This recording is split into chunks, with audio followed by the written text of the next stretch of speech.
You're listening to Sox in the Basement, a production of the Broadcast Basement Limited, where every show is 30 minutes of good and comes from a basement bar on the south side of Chicago. Pull up a stool, pour a cold one, and join us right now for Sox in the Basement. Heard everywhere podcasts can be found, and always at soxinthebasement.com. Now is not the time for me to say we told you so.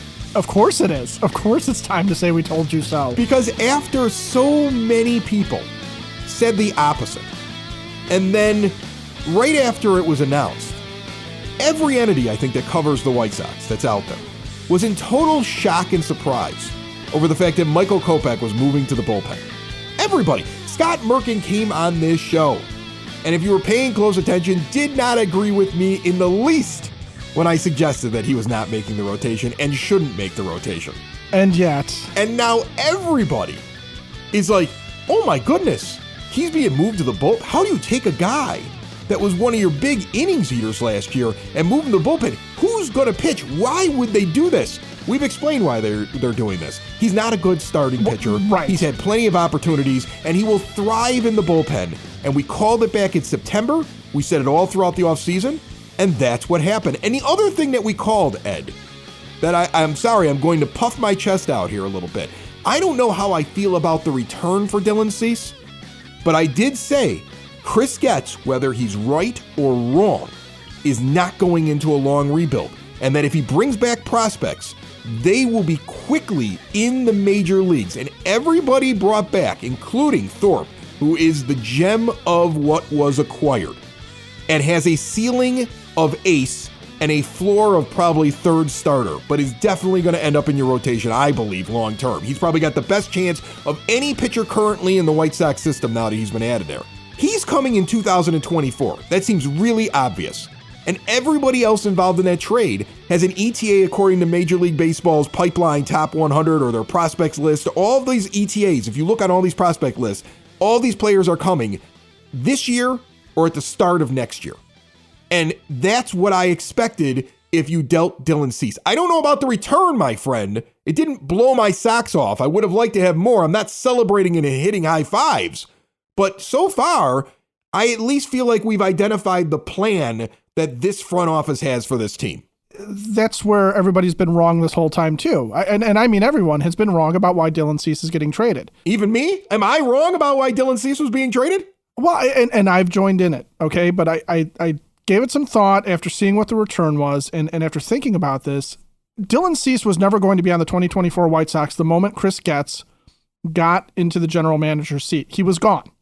And it doesn't have anything to do with whether or not Jerry was going to resign him, and I'm not going to debate that Jerry would not have spent the money that Scott Boras wants for Dylan Cease. He would not have, but that's not why, okay? And it's not about a rebuild. It's not about selling off your best assets to get prospects back.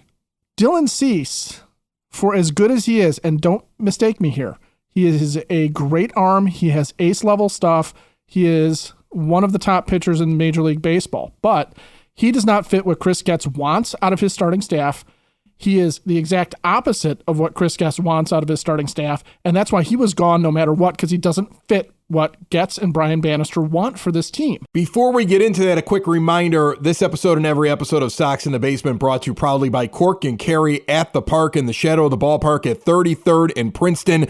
The weekend this episode comes out, the place to be during the Southside Irish Parade on Sunday the 17th of March is the original location at 106th and Western. We will be out there. Come out, say hi, have a pint with us. And then throughout the season, pregame, postgame, in-game, the only place to be is Cork and Carry at the Park in the shadow of the ballpark at 33rd and Princeton with an award-winning menu of burgers and ballpark favorites, every beer, spirit, and wine you can think of, and White Sox fans talking White Sox baseball and having a good time no matter what is going on the field. See more at corkandcarry.com. Can I guess what the difference is between these two pitchers? Let's say Thorpe coming in and Dylan Cease, because I read it right after the deal was made because I'm trying to find out whether or not I like the deal, right? I'm trying to learn about these guys. And Elijah Evans from Just Baseball and FutureSox is going to probably expound on this a lot when he talks about what we got back and explains who all these prospects are. But what I'm reading is that Drew Thorpe is the kind of guy that pitches the contact and goes deep into games, 7, 8 innings. Very different from a Dylan Cease, who, while he gets a ton of strikeouts, has not done that consistently in his career, except for, I want to say, the second half of 2 years ago, when he went to a different way of kind of attacking batters. And this team is set up to play defense and have their starting pitchers pitch longer. Am I close on that? You're very, very close. In fact, you're kind of right on top of it. But I would say Drew Thorpe, remember, Drew Thorpe led the minor leagues in strikeouts last year, too. Okay. Ooh. And he was also, wasn't he like Cy Young of the minor leagues, or he won some award? Something like that. Yeah. So Drew Thorpe is exactly what you described. He's a guy not that pitches to contact, but he's a guy that pitches. Okay. Dylan Cease is a thrower. Dylan Cease has that ridiculous spin rate on his pitches, even in a post-Spider Tack era, where he just has to chuck it up there, and batters cannot distinguish because it's spinning so hard, cannot distinguish between his slider, his fastball, his curveball. Okay. That's what makes him so unique as a pitcher. But it also makes him incredibly inefficient. Only 2/3 of his pitches actually come anywhere near the strike zone. The other third are outside the zone and easy for a batter to pick up when it's not going to be anywhere near the zone, right?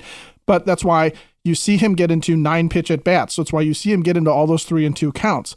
That's why you see him at 100 pitches in the bottom of the fourth, in his part of the fourth inning, not necessarily the bottom of the fourth, but in his part of the fourth inning, and why he's not going to get past 5 or maybe 6 very often, right? Chris Getz wants pitchers. He wants guys who use command and changing speeds and a little bit of deception, but know how to work the ball around. Drew Thorpe, that's what his deal is, okay? Spots his fastball. It's not an overwhelming fastball, but he spots it super well. His changeup is an amazing pitch, and he uses a slider effectively to throw guys off balance. Leads the minor leagues in strikeouts, gets deep into games. Eric Fetty comes back from the KBO. What did Eric Fetty do? He became a guy who spotted his fastball, uses a split change to try and throw guys off, uses a sweeper to try and throw guys off. When Chris Flexen, who, by the way, is not the best pitcher the Sox could have signed on the cheap, but when Chris Flexen comes in, when Chris Flexen was good a couple of years ago for the Mariners, he used his curveball and a changeup to offset a mediocre fastball that he spotted well to get guys out. Getz wants pitchers in his rotation. He wants guys who are going to go out there and pitch. He doesn't want any more throwers. Throwers are for the bullpen. That's why Michael Kopech is being demoted. He's a thrower. Throwers are for the bullpen. Come out and throw 98 miles an hour and have a slider, maybe one other pitch. I don't care. You're only supposed to get 4 guys out. It's fine.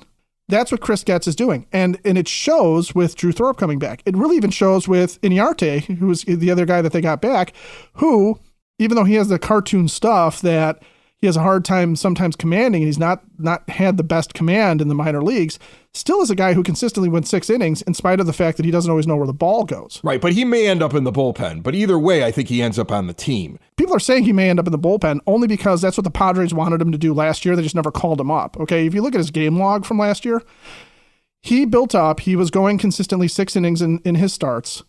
They turned him into a bullpen pitcher. Okay, moved him up to AA, turned him into a bullpen pitcher where he was only going 1 inning or so, an inning and a third, and then he slowly built back up. His last start, he was back at 6 innings. Okay, so this is still a guy who knows how to pitch and get through counts. Whether or not he has the stuff to do it, that remains to be seen. And when you talk about the return, I think that's what remains to be seen is, does he have the stuff to make it to the majors and be effective? Does Zavala, can they fix the timing issue in his swing that causes the swing and miss? Yeah, but here's the thing with Zavala. And this is what I found. This is how I felt after I saw him added into the deal. And I saw, even though he's young, he's somebody who they think could make the majors very quickly because of what he's done so far. I saw him as just another piece in the Chris Getz, we're going to have a lot of options that could possibly be standing in right field in 2025. Because you not only have Dominic Fletcher, who's the guy who's likely doing it this year, but Zach DeLoach will be an option next year. Oscar Colas is going to get another year to try to develop. And now here's this Zavala kid. It's not going to be, we have one heir apparent, and if he doesn't work out, we don't have an answer. We're going to have 4 possibilities plus payroll flexibility in case none of them are ready when it comes time to field a team next season. That's how I saw him being added into the deal. Well, not only that, but if you think about it, everybody who was calling for that teenager from the Yankees, okay, who's the number 86 prospect, is right behind Drew Thorpe. Spencer Jones. No, not Spencer Jones, the other guy, the shortstop that everybody was we'll settle for him. That's right. Roderick Arias, is that it? Yeah. Yeah. So you look at him and, okay, teenager, great athlete, a lot of power, really smooth in the field. Sounds like Zavala, what I've read about him. Except, a lot of swing and miss because he chases pitches, doesn't know what the hell he's doing at this point. Zavala, they basically say, oh, yeah, he has a good command of the strike zone. He just uses that big leg kick and he misses pitches because he's so out of whack. Well, you calm his mechanics down like you did with Eloy Jimenez this year, you might have something, right? But you're right. It's building depth with Zavala. We have our guest Elijah Evans from Just Baseball and FutureSox coming up here in moments to break these guys down a little bit more. Sox Nerds on the show as well. The weather's getting warm. You may be looking at changing your exterior windows, doors, patio doors, and storm doors. Look no further than Window and Door Superstore of Oak Forest. No high-pressure sales. They're not in your house giving you a deal that if they walk out the door, the deal walks out with them. They don't do it that way. Instead, you go to their showroom. You see the owner right there. He answers all your questions. You have all of the examples, all of the windows and doors in full living color right in front of you in full size with all of the extras and add-ons there for you to see instead of inside of a catalog. When the install happens, it's all of their own installers and there's an owner on scene as well. They've been doing it this way in Oak Forest since 1985. All major brands, custom made, no stock items for a perfect fit. If you are in the Chicagoland area on the south side, get over to 159th and Ridgeland, 6280 159th Street, to Window and Door Superstore of Oak Forest. See more at windowdooroakforest.com. But really back to the whole thing, everybody who's sitting there saying this is a rebuild, okay, and they're getting rid of Dylan Cease because they want to get younger and they want to rebuild. No, not entirely. It's because, and everyone's saying, well, screw Jerry, sell the team. He wouldn't have paid for him, and that's all it would have cost his money. I don't think Chris Getz would have re-signed Dylan Cease anyway. I really honestly think in trying to remake this team, he's sitting there saying, I want 5 or 6 guys for my starting rotation who are pitchers, guys that can go out there and finesse their way with good stuff through a lineup, okay? And Garrett Crochet's got to prove that, by the way, that he's not just a thrower like Michael Kopech was. And he's rebuilding this team in a way that matches what his vision for what a good baseball team is going to be. So that also ties into when you watch what he does with free agency. He may be looking at guys out there that, what would stop him from going after Blake Snell and trying to give him a 1 or 2 year deal, a short-term deal, okay? Well, Blake Snell is basically Dylan Cease, except for older and more fragile. It's not his type of pitcher. Not his guy. Here's the question I want to ask you. I think I already know your answer, but I think it puts this in the perspective, okay? And then we're going to get to Elijah Evans here, who's going to get into more in depth of what the White Sox acquired in this deal and where it all fits and when these guys are going to get here to the major leagues. But do you think it's possible that while in a role where he didn't have any control over roster construction within the team, Chris Getz saw the same thing we saw when the White Sox could not get through the Astros in the postseason? And it was, you didn't have a different type of pitcher. And they were able to go out there and just attack the throwers. And the Sox couldn't change anything up. So no matter what they brought in there, the Astros offense was going to mow right through them. And he sat there and said, we need a different type of guy on the mound. And that's why he's gone in this direction. Yes, you can't have 13 guys who all do the same thing. Why do the White Sox get carved up by rookies sometimes, okay? Why do they get carved up by guys they haven't seen? Well, because if guys come up and they can change speeds and they can spot their fastball, the Sox are dead meat. And we've seen that. But it's not just the White Sox. A lot of teams fall under that, okay? Dylan Cease is an ace. The Padres got way better in that trade. But he's not Chris Getz's guy, and he was never going to be. All right, so joining us on the phone line right now, we have Elijah Evans. He's been on the program before. He's from Just Baseball and also FutureSox. How are you, Elijah? I'm doing good, Chris. How are you? Good. We've been talking a little bit about what the White Sox got back for Dylan Cease, but I figured you, especially with your work with Just Baseball and also with FutureSox, may have a little bit more on the guys that were acquired. We kind of have a thought process as to what Chris Getz is doing. But when it comes to these actual prospects, all I can see is what I'm seeing, like when I look at MLB Pipeline. Right. So maybe take us through these guys, one by one here, and we'll start with the guy that's right up at the top in Drew Thorpe. Now, what I'm reading is ceiling of an ace, probably a floor of a 3, goes deep into games, and is not afraid to pitch the contact from time to time. What do you see with Drew Thorpe, and why is he so coveted that he was the big piece in the Juan Soto trade and now is the big piece in the Dylan Cease trade? Yeah, Thorpe, there's a lot to like with Thorpe, and I think it's kind of a selling high point. I think that's part of why he was traded now in two big blockbusters this offseason, because he's coming off a season in which he was probably one of the best pitchers in all of minor league baseball. He was named the MLB or minor league baseball pitcher of the year. So this is a guy who has a really strong pitch mix. His selling point is his changeup, right? He's got probably the best changeup in the minor leagues. I don't think that's a crazy statement. I think he's got a changeup that is pretty incredible. It's just not a pitch that anybody's able to touch. He had batters hit, I want to say batters hit around 120 on the changeup last year. So truly just a pitch that was dominant in every way. He has two different variations of the slider, with one being more of a sweeper, one being more of a traditional kind of sharp slider, which gives him a lot of variability the way he's able to move things around. The one question mark with Thorpe as he continues to evolve, and it didn't affect him last year at all because he was excellent. But one of the things to look at with him is the fastball is generally a pretty slow pitch. It has some movement, but it's not necessarily a fastball that jumps at you. So that's part of why, from what I've seen and what I've kind of read up on him in the last few days, it seems like he's more of, the ceiling of a number two guy. I don't think I'm not sure I see a world where he's a legit ace of a rotation, but I think he's a high end for a starter piece, and at the very least, like a rotation pitcher. So it's a guy who is going to be at least a starter in a rotation in the major leagues at some point. I think there's a chance that, from this season, we could see him, honestly. I mean, he got up to AA last year, looked excellent. That's a guy who I think there's a chance at his age and having college experience and everything that he showed last year that he's up in the Sox rotation mid to late season this year. And ultimately, top 100 guy in all of baseball. I think he's probably going to slot in the 60 to 80 range of prospects in Major League Baseball this year. And just a guy that, it's not Dylan Cease right now, but I think Thorpe's someone that is a true, he deserves to be looked at as a headliner, because I think there's a lot of people that wanted certain prospects, a Spencer Jones from the Yankees, who, yes, has more upside than a Thorpe probably does, but Thorpe's a headliner in his own right, and he's someone who is going to be part of this rotation for a long time, starting probably late this year. Ed has been trying to make the distinction on the show today about Chris Getz preferring pitchers over throwers. Yeah. One of the reasons why Michael Kopech is moving into the bullpen. One of the reasons why a guy like Drew Thorpe is probably enticing to him. Would you also put Thorpe in that pitcher over a thrower type category? 100%. I completely. That's exactly the way to categorize him. I think the stuff is good, right? Like the changeup and the slider variations are both excellent pitches in terms of stuff, but he's not overpowering batters. It's not the super high velo fastball. It's not the guy who's just trying to beat you by throwing it and just destroying you with his stuff. He outthinks guys, really. I mean, it's a dominant changeup that gets a lot of swinging misses, but it's also just a variation of his pitches. He, in addition to the four that I mentioned, he also throws a cutter that he mixes in there, especially kind of against lefties.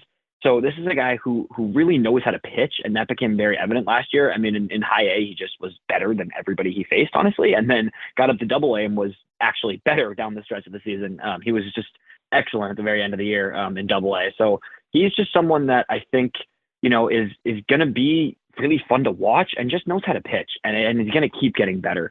So I'm excited for Thorpe, and I think that while I typically prefer hitting prospects, generally speaking, just because of the modern day, variability of pitchers and injury risk and all those other factors, right?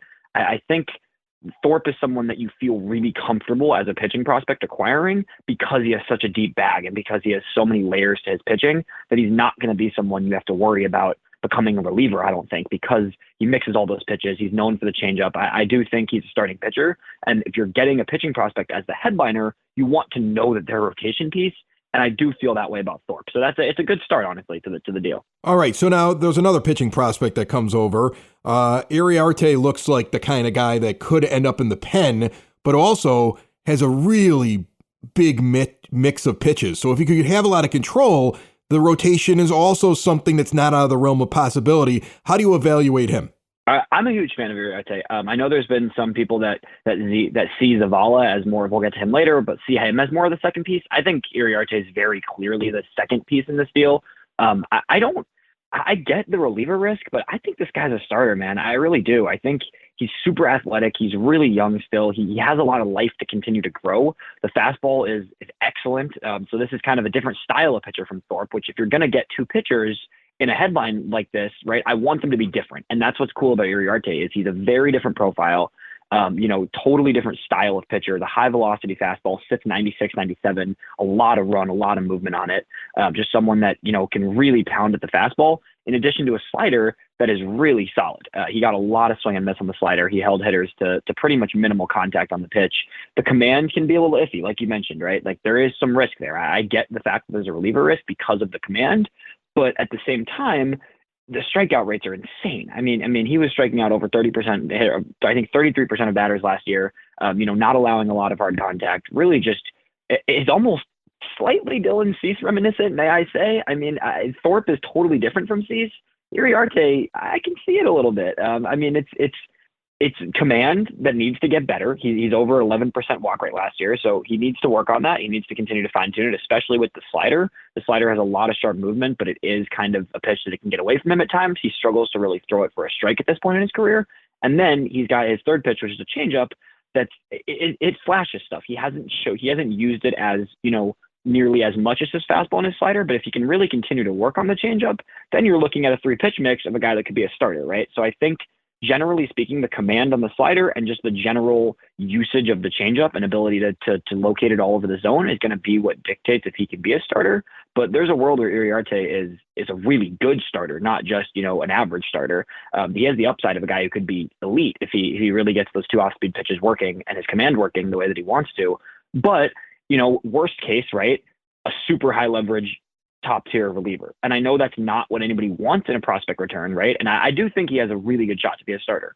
But the movement he has and the strikeout and the swinging strikeout rates he has, that's a guy who, if he has to move to the bullpen, is the look of a closer. So, exciting arm and just a lot to continue to grow with him. He's still young. He still has room to kind of build on some strength. I think you could see him get up in the high 90s, honestly, with his velocity as he continues to grow. We are talking with Elijah Evans of Just Baseball and FutureSox. If you are a small business owner, I'm one, you know just how challenging things can get. But you're a natural-born problem solver, so it's all good. Still, it doesn't hurt to have some good neighborly help. Like yourself, State Farm agents are also small business owners. This enables them to help you choose the right insurance coverage to fit your small business needs. So why not insure your small business with a fellow small business owner who also happens to be a good neighbor? Contact State Farm agent John Harrell, 708-481-4500. Like a good neighbor, State Farm is there. Now, originally, when it was leaking out, those were the only 2 names, and I was underwhelmed. Right. And then I saw Samuel Zavala, and I read about the kid, and he's only 19, sure, but MLB Pipeline has him arriving possibly in 2025. He looks like at 18 years old. He did pretty well at the plate, and he looks like he plays defense and has an arm and could be added into that mix of who's going to be the eventual long-term right fielder on this team. Tell me about this guy. Yeah, Zavala is interesting. Really young, right? So it's good that time. I think 2025 projected is a little bit overzealous on him, honestly. I do think he's more of a 2026 guy. I think, he was really impressive at Single A last year, kind of his first full professional season, getting, to really experience the minor leagues in a full season. He got up there a little bit in 2022, but last year, played 100 games in Single A and was great. I mean, his walk rate's exceptional. So that's one thing that's always good to see from young players is a consistent approach at the plate. He knows how to get on base. He knows how to wait and find his pitches when he needs to. The strikeout rate is a little bit high. I think that's just how it happens with a young hitter. But generally speaking, gets on base a ton, a 420 on base percentage in Single A, and someone that is athletic. He's got some speed. He's got some defense, like you mentioned. I think there's a chance as he fills out that he could be more of a corner guy, but he is playing center at this point. So he has center field ability and, the chance to stick in center. I think he needs to get a little more impact at the bat. I don't know. 14 home runs is nice to see, don't get me wrong. But I don't think, from what I've seen and what I've read a little bit, it sounds like his exit velos and some of his impact at the plate is a little bit lower than you'd like to see from, a true high level prospect, right? But super young. And there's a lot to project. He's only 19 going into the season. He's got a lot of projectability. He's athletic. He's young. He has that approach, which is, approach goes a long way. He only played a handful of games at high A last year, and he did struggle. But that's only, a small sample, right? So he's going to need to kind of take that next step at the next level. I think considering what he did in Single A, he's just going to go straight to Winston-Salem at high A level this year for the White Sox, just because he kind of proved everything he needed to prove at the Single A level. So I do see him starting in Winston, and I think it's a guy who you're going to need to take some time with. And I think he needs to continue to add some strength, add to, fill out his body a little bit. But generally speaking, there's a lot to like. It's going to take some time. It's going to take some swing adjustments, I think. But athleticism, speed, natural approach, a smart hitter from at that age, especially, which is interesting. It's, it's not a surefire. I think there's a world where Zavala doesn't hit at all. And I think there's also a world where he's an MLB regular, right? So there's definitely a wide range of outcomes.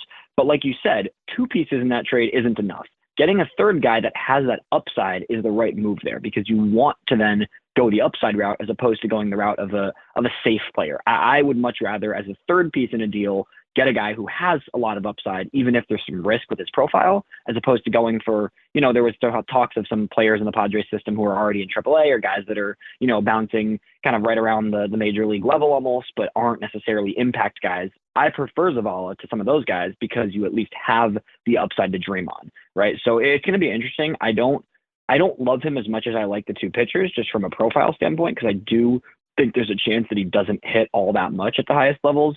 But approach, speed, defense, all good things. A guy that's going to take some time, but is at the very least a high upside guy in the lower levels of the minors. Before I let you go, I do want to ask you just a prospect question here, because I think now that we're seeing Dylan Cease walk out the door or get traded away, and what we predicted here for months that was going to happen, which was Michael Kopech heading to the bullpen. You have a lot of questions about this rotation, and you have an awful lot of young pitchers in the system trying to get a spot. Now, Nick Nastrini has been the one that has made the most amount of waves, so I'll take him off the table, because if he doesn't make the rotation out of camp, I think we're going to see him this year. But besides Nastrini, of the young prospects in the system right now that we have not mentioned, because you mentioned Thorpe may be up here, you might even see Iriarte get a chance up here. Is there somebody else that you're expecting to see in 24, or is your best bet that you believe we're going to see in the rotation get a shot during this season? Yeah, so like you mentioned, you hit on this perfectly. I think at this point, I'd be shocked if Nastrini doesn't make the rotation. I would honestly be upset if he doesn't. I think Nastrini's earned it. He looks excellent. He looks ready. And I think Thorpe is the next step beyond that. But the one after that would be Jonathan Cannon, I think. I think Cannon's a guy who, a third rounder 2 years ago, really high floor, advanced profile, just a guy who is command over everything else. He knows how to work his pitches. He's kind of been a guy in the past that's thrown 6-7 pitches. I talked to him in Arizona a few weeks ago, and he told me that he's kind of refining his game a little bit, and he's focused on only 4 pitches now, but he's really trying to just get his command in all different parts of the zone.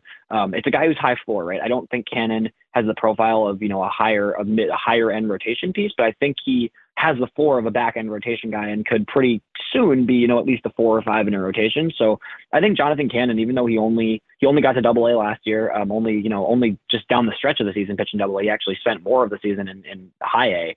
But I think he's going to start in Birmingham this year. And I think if he has a strong start in Birmingham, he'll be up in Charlotte probably mid-season. And then you could see a world where when some of the pitchers in the rotation, some of the veterans, if 1 or 2 of the veterans get flipped at the deadline, I think Cannon's a guy that August, September could also fill in alongside Nastrini and Thorpe. So that's an exciting thing to watch from a pitching perspective this year, because there is a lot of, there's a lot of question marks. I get it, right? But at the same time, you're looking at a team that could be starting 3-4 high-level prospects in the rotation by the end of the season. So it might not be pretty early on, and it might not even be pretty when the prospects come up, but at least you have a sense of the future building, and you're going to get to see at least 2, if not 3 or 4 of these young pitchers late in the season making starts for the White Sox, which at the end of the day, 2024 season is about that growth, and it's about seeing, who's going to be part of the future.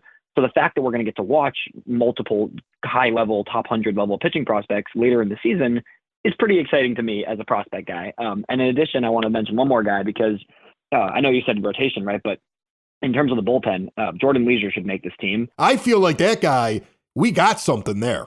I hope that he makes the roster. I wouldn't say it's a guarantee. From talking to people in Arizona, it does not sound like it's fully a guarantee that he's going to make the roster. I think he's got a good shot. I think he should. I completely agree with you, though. I mean, I think he's the closer of this team. If it's not immediately, then pretty mid-season. I see no way that he doesn't finish the season as the closer for the White Sox.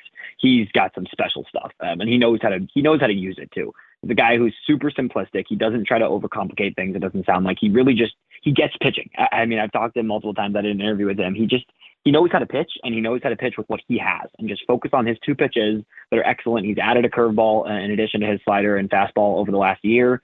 He just knows how to get guys out, and he knows how to dominate guys out of the bullpen in 1 inning starts. He hasn't given up a run, I think, in spring training. And it's just been, he looks like the best reliever on the team right now, which is crazy for a guy who hasn't even made his debut. But I think he'll be in the bullpen. And I also think Prelander Barroa is another guy to watch. He's dealing with an arm issue right now, so he's kind of probably going to miss the rest, if not the most of the rest of spring training. But Barroa, coming from the Mariners this offseason, is a guy with another powerful stuff, a ton of just lively slider, 2 versions of his slider, a really good fastball. And the command is iffy at times, but Barroa is another guy that I think we could see in the back of the bullpen with leisure pretty soon. Awesome. Elijah Evans, nice enough to jump on with us from Just Baseball and FutureSox. And you mentioned that you've been talking to these guys. I've been following you on social media and paying attention to what you're doing down there. You do great work, and I love hearing what you're telling me, because it, from the very beginning here on this show of this offseason of the Chris Getz tenure, I've said I know he's got to flip his roster, but I want him to flip a roster in a way in which we're not going into a 3-4 year rebuild. And to hear the flip be completed, to see all of this, and then to hear these guys are coming, they're coming quick, and it's exciting, and there's some good stuff. I understand 2024 isn't going to be what I want, but I am already geeked for 2025 and beyond. So that's that. And at least I'm not waiting until 2027, Elijah. Yep. I completely agree with you, Chris. I couldn't agree more, because I don't. It is a retool. It's truly a retool. It's adjusting, but the farm system right now is in a better place than it has been in a long time, my friend. And it is not only depth, but players that are not that far away, which is exactly why 2025 for me is going to be really exciting. And I think there's a world where this team is truly competitive in 2026, even, the year 2025 into 2026. It's not going to be a 5-year rebuild. It is a shorter rebuild. There's a lot of prospects in the upper part of the minors that are going to be here soon. And it's an exciting time. So I appreciate you bringing me on to talk about it a little bit.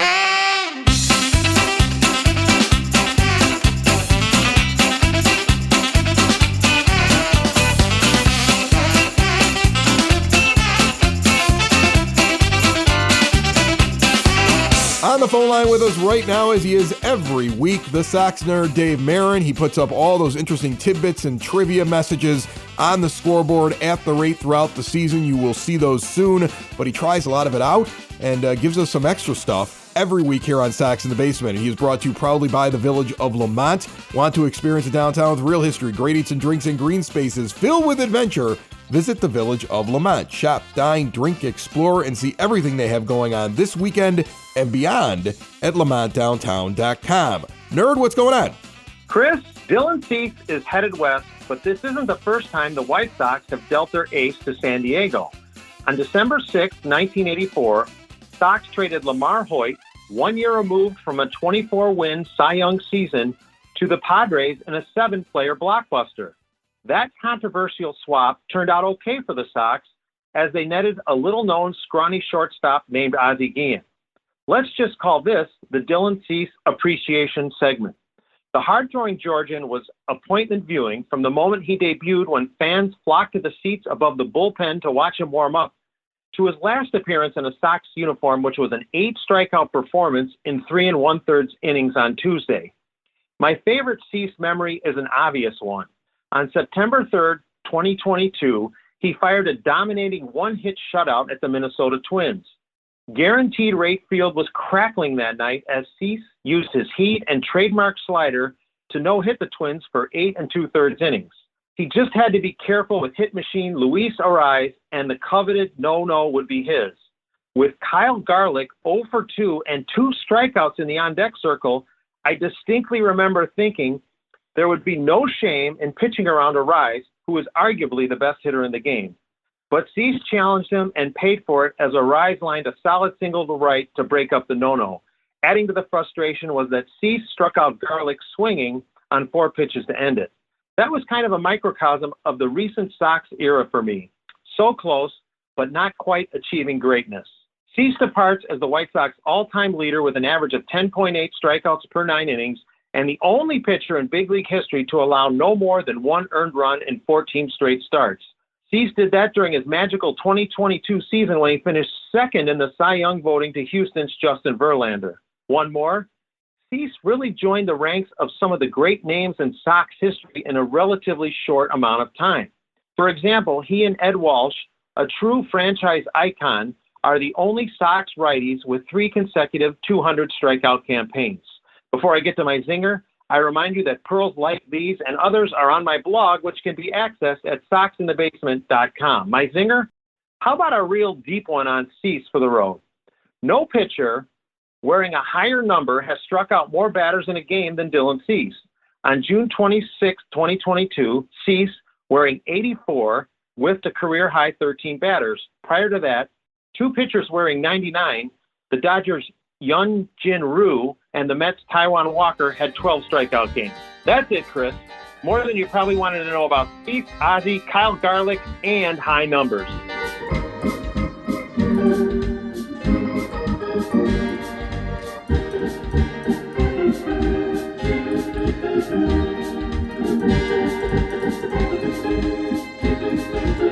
Best wishes to Nancy Faust. That's her playing right there on Sox in the Basement. Right before she was scheduled to play at Camelback Ranch for Sox Cubs, she unfortunately broke her ankle and had to have surgery. Get well soon, Nancy. We need to see more of you at the ballpark. The White Sox are really missing the boat on getting Nancy Faust out to games. This is the kind of season you gotta find reasons for people to be at the ballpark. I'm calling for Nancy Faust Sundays. Get on it, Brooks Boyer.